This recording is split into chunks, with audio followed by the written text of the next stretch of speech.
Kaip atrodė diena, kai norėjai mest krepšinį? Kaip atrodo, grįžau, man atrodo, neatsimenu kelintą čia klasę, bet čia pati pradžia, ten vienas iš pirmų rungtynių žaidėm su vyresniais ir kai tu mažiukas tenais, nežinau, kokia 3, 4 klasė ir ten tie metai 2 skirtumas, visiškas kosmosas. Ir iš pradžioje šiaip man nelabai sekdavosi, aš ten tiesiog bėgiodavau, nesuprasdavau, kas vyksta. Atsimenu, dar tas rungtynės žaidėm, liepė tiesiog belę kokią baltą maikę atsinešti. Ir visi su skirtingom baltom maikėm atėjom į varžybas ir žaidžiam varžybas prieš komandą, kurie vyresni, turi gražias aprangas, viską. Ir mus belė kaip atskalbė.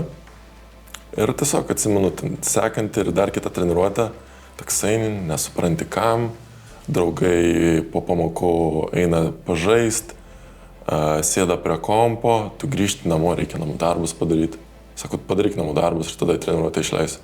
Nebenori ir toks, nežinau, tėvai sakė, reikia, ką tu čia pasiduosi, pabandyk dar, spėsi visada užmesti ir kažkaip pralaužiau. Gerai, kad nemečiau. Taip ir gavosi čia vienas iš tų kartų vėliau, kai vyresnis, tai minčių visokiausių buvo, žinai, kai ta nugaros trauma buvo, irgi toks buvo. O blemba, ką čia reikės daryti, čia, žinai, sunku eiti, žinai, sunku, ten, žinai, miegi, negali miegoti, neskauda, tai toks buvo.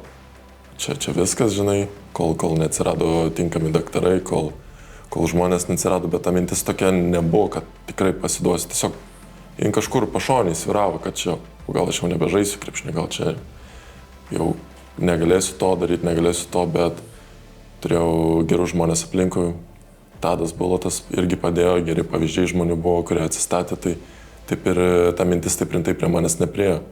O sujungiant šitos 2 etapus, kada ir kodėl įsimylėjai krepšinį? Tai iš pradžių tai iš vis tiesiog buvo kaip būrelis.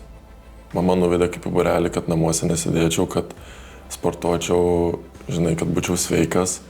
Tai iš pradžių ėjau iš tokio susidomėjimo, nemanau, kad buvo iš pradžių ta pati meilė. Tiesiog kažkiek gavosi, kažkiek nesigavo, kažkiek buvo įdomu, azartas, patinka laimėti, nepatinka pralaimėti, ten to važiuoju. O vėliau tiesiog pradėjo pavykti. Pradėjo ateiti kažkoks susidomėjimas, čia, žinai, gal į dublerius eis. Toks pradėjo galvoti, o blemba, aš gal neblogas, žinai, ten kažkur kažkas atvažiuoja, kažkas pakalbina.